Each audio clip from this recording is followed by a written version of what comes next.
deadline day, and we finally got some news for you. The Mets acquire Paul Blackburn from the Oakland Athletics.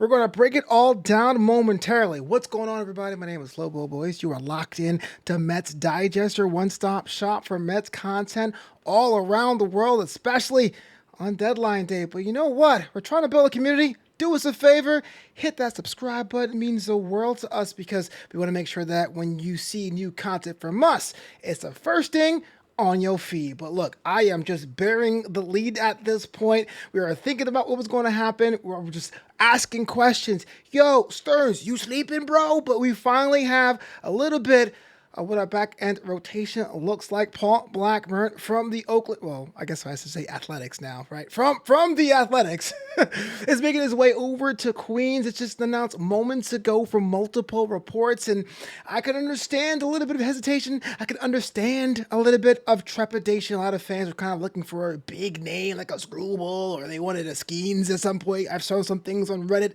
but this right here is a sneaky good move for the orange and blue. And even though sometimes people didn't seem less than enthused, in fact, I'm looking at the MLB chain right here. I won't bring it up because I don't want to put anyone on Front Street, but some things were saying, is he good? We don't want him. 4+ ERA. He'll fit right in with us. I get the jokes, but let's break it down. Okay, so you got to understand that playing for the Athletics isn't exactly a walk in a park, but we're seeing right now with some decent numbers. But more importantly, here's somebody that doesn't cost a whole lot that can fortify the back end of our rotation and is under team control for the next season and a half. So you don't have to give up so much to have someone like that. And I do think that one of the question marks we were having was what happens after Sevy, Manai, and Quintana? What happens on 4 and 5? McGill? Scott went down. Senga definitely went down. You got DFA Hauser. This kind of plugs in the hole of what we need, and it fortifies what we want. And I understand there, Mets faithful, you want more.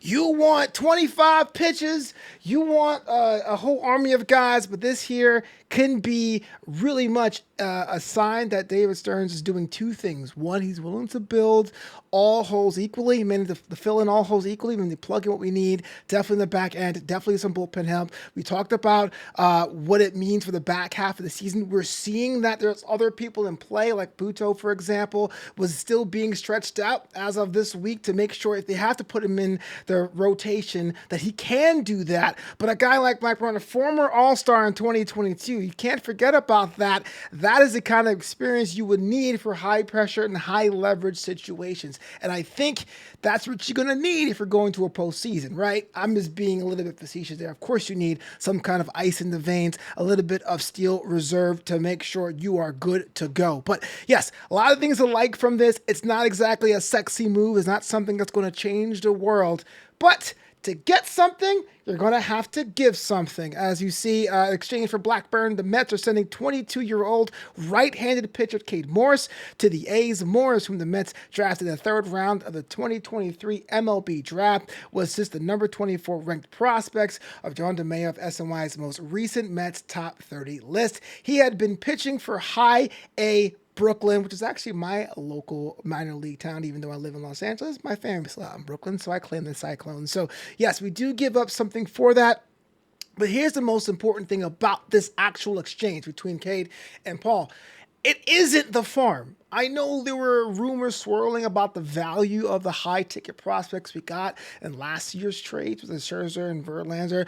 You got Clifford, you got Williams, even Acuna as well. You don't want to have them be the first things on your chopping block. You know sharks are in the water when you're a team with a high payroll like the New York Mets, willing to spend and have shown that you're willing to spend, but you don't want to give up of your high prospects as well. The name of the game, priority number one, the prime directive when the president of baseball operations, David Stearns, was brought into New York City under the wing of Steve Cohen was we want to have something that can win now and definitely have something sustainable over the period of time. The phrase Dodgers of the East get used a lot, but you do moves like this, small, smart moves to really fortify what you need and maybe get that big splash later. And I think that when you put that all aside and you're saying, okay, great, you're seeing a lot more fancier people going out there. You're seeing a lot more noteworthy names heading out to different teams. Why aren't we doing anything splashy like that? You got to understand the situation we're in with our budget, or with our payroll. Understand the issue we're in with all the dead money we have as well, and trying to be over time a bit more frugal. And even though, as I say this right now, Paul Blackburn's ERA is sub 5, 483. It definitely has room for improvement, especially when you're surrounding yourself with a little bit of an offensive improvement in us, and definitely the defensive improvement that Queens can offer Oakland / Sacramento / Las Vegas. All in all, this here won't necessarily set the world on fire, but this is a sneaky, positive, great move for New York. I want you to tell me what you think about this one. Paul Blackburn is going to be all about the orange and blue momentarily. Like most trades, he has 72 hours to report. I'm pretty sure he's going to be used on this road trip coming up for the team. Let us know in the comments below. This is Mets Digest, and man, I love deadline day.